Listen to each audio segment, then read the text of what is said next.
فأنا ناصح لإخواني بالصدع بالحق تبيض وجوههم. السكوت في مسألة الحزبية يضرها، فاصدع بما تؤمر وأعرض عن المشركين.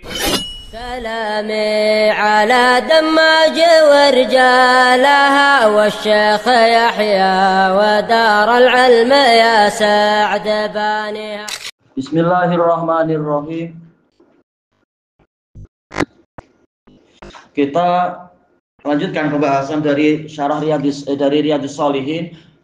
Qala al-muallifu rahimahullahu taala al-haditsu al-alaf wal mi'ah wal ashir 1110. Wa rawal Bukhari ma'nahu min riwayati Anas. Imam Bukhari juga meriwayatkan yang semakna dengan tadi, yaitu peristiwa Bani Salimah yang ingin berpindah ke dekat masjid. Kemudian Nabi memberikan semangat untuk biar rumah kalian tidak perlu dipindah-pindah, mendapatkan pahala yang banyak kalau langkahnya itu jauh. Cuma Bukhari meriwayatkan semakna itu dari hadis Anas bin Malik. Kemudian al-hadisu al-alaf wal mi'ah wa al-hadiyah asyara 1111. An Abi Musa radhiyallahu anhu, Abdullah ibnu Qais dari Bani Ash'ar al-Yamani. Summal Madani summal Kufi. Qala Rasulullah sallallahu alaihi wasallam, inna a'dhaman nasi ajran fis shalah. Sesungguhnya orang yang paling besar pahalanya di dalam salat, atau boleh jadi fi di sini adalah, yaitu ini adalah sababiyah, disebabkan oleh salat, ataukah fi dzarfiyah itu di dalam masalah salat. Aba'aduhum ilaiha mamsha, orang yang paling jauh langkahnya, masih perjalanannya kepada salat. Karena apa? Dilihat dari banyaknya langkah kaki yang dia miliki. Makanya diriwayatkan oleh Ibnu Abi Syaibah dengan sanad yang sahih dari Ibni Mas'ud radhiyallahu an. Beliau kalau pergi ke masjid, beliau mendekatkan langkah-langkah beliau. Jadi langkahnya kecil-kecil sehingga dihitung jadi lebih banyak untuk sampai ke masjid. Bukan langkah yang lebar-lebar. Ini fikih beliau memilih yang seperti itu agar pahalanya jadi banyak. Dan ini menunjukkan bahwasanya pahala itu sesuai dengan kadar keletihan. Sebagaimana hadis muttafaqun alaih dari Aisyah radhiyallahu anha, Nabi sallallahu alaihi wasallam bersabda, walakinnaha biqadri nafaqatik wa nasabik. Tetapi pahala itu sesuai dengan kadar harta yang engkau belanjakan untuk menjalankan ibadah tadi dan keletihan yang engkau alami. Semakin banyak keletihan, semakin besar pahala. Ini hukum asalnya ya. Allah tidak menyia-nyiakan walaupun satu dzarrah. Kecuali yang Allah perkecualikan masalah terkadang pahala tidak dilihat dari keletihan, tapi quality dan sebagainya. Tapi hukum asalnya salah satu parameter banyaknya pahala adalah yaitu banyaknya keletihan. Orang rela berletih-letih untuk Allah, tak mungkin disia-siakan itu, kecuali yang tidak memenuhi syarat. Makanya tidak heran orang yang paling banyak pahalanya dalam masalah sholat yang paling jauh dari masjid, karena langkahnya paling jauh, langkahnya paling banyak. Allah tidak menyia-nyiakan walaupun hanya seukuran darah, tidak akan disia-siakan. Kemudian fa'aba'aduhum, kemudian yang paling jauh berikutnya lagi, aba'ad fa'aba'ad. Kemudian walladzi yang tadhirus shalah, orang yang menantikan sholat hatta yusalliyaha ma'al imam, sehingga dia mengerjakannya bersama imam, a'dhamu ajran, lebih besar pahalanya, minalladzi yusalliha, daripada orang yang mengerjakan sholat itu summa yanam, kemudian dia tidur. Disebutkan di dalam riwayat yang lain, kemudian pulang, kemudian baru ikut imam lagi. Memang ini ada pertandingan mana yang lebih baik. Apakah misalkan kita berangkat untuk sholat maghrib, kemudian kita pulang, langkah kaki juga dihitung. Nanti berangkat lagi untuk sholat isya, itu dihitung juga. Ataukah kita itu sholat maghrib, kemudian kita duduk di masjid menunggu sholat isya bersama imam, karena sepanjang penungguan, sepanjang penantian dia dinilai sholat. Baik. Fa in ahadakum Assalamualaikum marhaban. Oh, ahlan. Fa in ahadakum lam yakun fi sholatin ma damati sholatu hiya tahbisu. Karena salah seorang dari kalian terus-menerus di dalam situasi sholat, selama sholat itu yang menahan dia.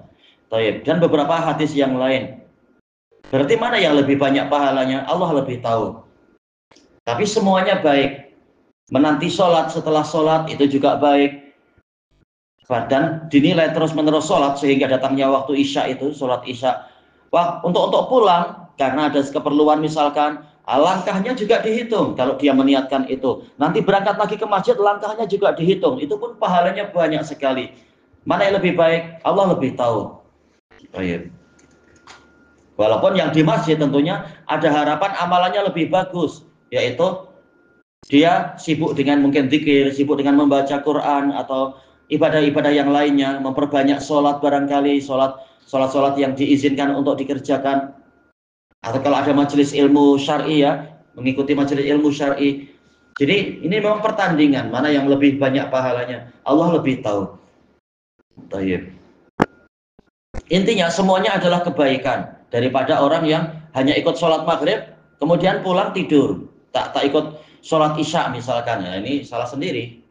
Tidak ikut sholat isya bersama imam, tentunya ada kerugian dan ada dosa untuk orang yang wajib ke masjid dan semacam itu. Intinya hadis ini membicarakan tentang yaitu anjuran untuk memperbanyak ibadah dan memperbanyak datang ke masjid. Karena memang Imam Nawawi memasukkan ini dalam bab fadlu al-masyi ilal masjid, keutamaan berjalan ke masjid. Jelas yang bolak-balik ke masjid lebih banyak pahalanya, langkahnya lebih banyak daripada yang menunggu di masjid. Tapi itu pun Nabi menghibur. Karena tak semua orang mampu seperti itu bolak-balik. Terutama yang rumahnya sangat jauh. Kalaupun dia menanti di masjid hingga sholat isya, ini pun perlu jihad juga. Tidak segera pulang. Padahal mungkin di rumah ada godaan untuk santai-santai dulu, untuk ini itu dan sebagainya.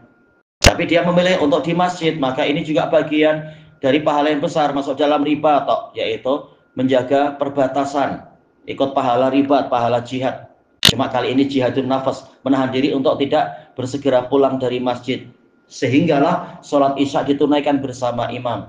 Kecuali kalau justru antara maghrib dengan isya malah banyak bid'ah, lebih baik kita menghindari itu daripada timbul berbagai masalah.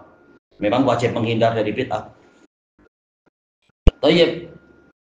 Kemudian kita masuk ke tayyib. Dan juga hadis ini menjadi isyarat bahwasanya amalan manusia beraneka ragam. Allah Ta'ala berfirman, Inna sa'yakum lasyatta. Sesungguhnya usaha kalian itu beraneka ragam. Berarti pahala juga beraneka ragam. Derajat juga beraneka ragam. Allah Ta'ala berfirman, walikullin darajatum mimma amilu. Setiap orang akan mendapatkan derajat-derajat berdasarkan apa yang mereka amalkan. Jadi amalan orang lain-lain. Tidak seperti gambaran dari orang-orang murji'ah bahwasanya iman Jibril Mikail itu sama dengan iman orang yang paling fasik. Iman orang yang paling fasik sama dengan iman Jibril dan Mikail. Gimana sama? Sementara ini fasik, banyak dosa besar, malas beribadah. Sementara Jibril Mikail tidak pernah berbuat maksiat, tapi rajin ibadah. Bagaimana imannya disamakan? Jelas lain itu. Tayyib. Maka manusia keadaannya lain-lain, sehingga kita disuruh untuk berlomba-lomba di dalam kebaikan. Baik. Kemudian kita masuk ke hadis yang berikutnya, al-hadisul al-balmi'ah wa as-saniya asyar, 1112. An Buraidah radhiyallahu an. Buraidah ibnul Hasib al-Ansari radhiyallahu anhu. Anin Nabi sallallahu alaihi wasallam qala, basyirul masya'ina fi dhulam. Berikan kabar gembira untuk orang-orang yang berjalan di kegelapan malam, di gelapnya malam, ilal masajid, menuju ke masjid-masjid, bin nurit tam, dengan cahaya yang sempurna, cahaya yang lengkap, yaumal qiyamah, pada hari kiamat. Rawahu Abu Dawud wa Tirmidzi. Kesimpulannya adalah sahih li ghairi, dengan takhrij yang panjang oleh Syekhuna Abu Amr hafizahullah taala. Assalamualaikum marhaban. Oh, tadi sama-sama. Naik apa tadi? Oh, Masya Allah. Sejuk lah. Pagi-pagi. Banyak-banyak kabus di bukit-bukit yang situ. Di mana itu istilahnya? Ulu Pauh. Bukit-bukit Ulu Pauh. Baik. Di sini Nabi Shallallahu Alaihi Wasallam memerintahkan untuk memberikan kabar gembira, dan dalil tentang ini banyak sekali, baik dalam Al-Quran, baik wabashir ibad, berikan kabar gembira, dan seterusnya. Dalil tentang ini banyak sekali. Para malaikat pun turun mengatakan wa abshiru bil jannatil lati kuntum tu'adun. Baik, Nabi juga sering keluar mengatakan abshiru alastum tashhaduna alla ilaha illallah, yaitu memberikan kabar gembira. Karena termasuk ibadah yang terbaik kata para a'immah adalah yaitu idkhalus surur fi qulubil mu'minin, memasukkan kegembiraan ke dalam jantung kaum mukminin, bukan malah meneror, menakut-nakuti, melemahkan semangat, bukan demikian. Adapun para munafikun, memang karakter mereka adalah menakut-nakuti, memberikan teror dan sebagainya, sebagaimana yang Allah Ta'ala sebutkan di dalam surat Al-Ahzab itu. La illam yang tahil munafiquna wal murjifuna fil madinati lanughriyannaka bihim. Seandainya kalau orang-orang munafikun itu dan juga orang-orang yang suka membuat kegoncangan di Madinah itu tidak mau berhenti, pasti kami akan menghasam engkau wahai Rasulullah untuk memerangi mereka. Kemudian menyebutkan siksaan yang berat untuk orang-orang yang seperti tadi. Juga di dalam ayat yang lain, wa ikhwanuhum yamuddunahum fil ghayyi summa la yuqsirun. Saudara-saudara mereka menghulur mereka ke dalam kesesatan. Bukan menyemangati dalam kebaikan, tapi malah mengajak ke dalam kesesatan, menakut-nakuti dengan kefakiran dan sebagainya. Kemudian mereka tidak pula menahan diri dari kesalahan mereka. Baik. Maka yang betul adalah memasukkan kabar gembira, memasukkan berita yang bagus, penyemangatan untuk beribadah. Terutamanya yang sekarang disebutkan al-masyain, orang-orang yang banyak berjalan. Baik. Kalau masyin itu orang-orang yang berjalan, tapi masya ini adalah fa'al, yaitu pola mubalaghah. Fa'alin menunjukkan memang rajin melangkah. Ini jihad fisabilillah, yaitu melangkah kalau niatnya lillahi ta'ala, pergi ke masjid-masjid yang mana satu langkahnya mendapatkan satu derajat, satu kebaikan, dan dihapuskan darinya satu keburukan. Fil dhulam, di dalam waktu yang gelap, kata para pensyarah maksudnya adalah yaitu yaitu isya dengan subuh, dan waktu itu adalah waktu di mana sholat itu paling susah bagi para munafikun. Adapun kalau maghrib masih ada cuaca-cuaca yang terang. Maka maksudnya di sini adalah isya dengan subuh. Ilal masajid, ke masjid-masjid, mendapatkan apa? Bin nuritam, dengan cahaya yang sempurna. Tatkala gelapnya malam itu tidak menghalangi mereka untuk menjalankan wahyu Allah yang telah menerangi hati-hati mereka. Karena wahyu memang bersifat cahaya, wahyu yang disampaikan oleh Nabi kepada umat ini, dia adalah berupa cahaya. Mana dalil yang menunjukkan wahyu itu cahaya ya? Awaman kana maitan fa ahyaynahu wa ja'alna lahu nuran yamshi fin nas kama mathaluhu fi dhulumati laisa bi kharijin minha. Apakah orang yang dahulunya dia mati, kemudian Allah hidupkan dia, dan kami berikan kepadanya cahaya yang dengan itu dia berjalan di tengah-tengah umat manusia. Dia itu sama seperti orang yang berada dalam kegelapan, dia tak mampu keluar darinya. Ini menunjukkan bahwasanya wahyu di samping mendatangkan kehidupan hati, dia juga mendatangkan cahaya untuk menerangi perjalanan. Baik. Sebagaimana di dalam ayat yang lain Allah Ta'ala berfirman, wa kadzalika auhayna ilaika ruham min amrina ma kunta tadri mal kitabu walal iman walakin ja'alnahu nuran nahdi bihi man nasya'u min ibadina wa innaka la tahdi ila siratim mustaqim. Demikianlah kami mewahyukan kepadamu sebagian dari ruh, dari urusan kami. Jadi Al-Quran disifati dengan ruh karena menghidupkan hati, menghidupkan jantung.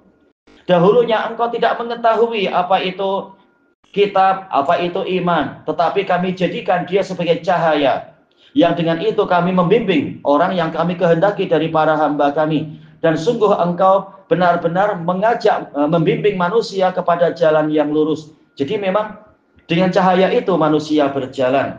Walaupun di dunianya cuacanya mungkin tidak sesuai, kemudian juga langitnya itu gelap, situasinya gelap, tetapi cahaya iman dan cahaya ilmu yang ada di hati-hati mereka menerangi mereka untuk terus berjalan ke masjid-masjid, maka pahalanya akan mendapatkan cahaya yang sempurna yaumal qiyamah, pada hari kiamat, pada hari di mana matahari dan bulan itu digulung sehingga betul-betul padang mahsyar itu gelap. Orang-orang yang tadi mereka akan mendapatkan cahaya.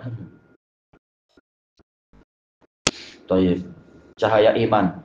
Qal rawahu Abu Dawud wa Tirmidzi.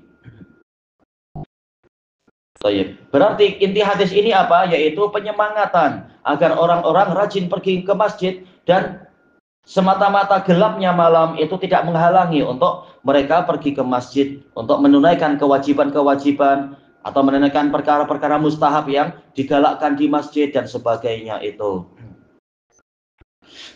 Apakah boleh pakai torchlight? Boleh. Hadis ini tidak bicara masalah disunahkan selalu bergelap-gelap. Masalah usaha boleh. Ma'ruf para sahabat dan tabi'in disebutkan di sebagian kitab, mereka rajin untuk membawa api, yaitu membawa apa seringnya obor.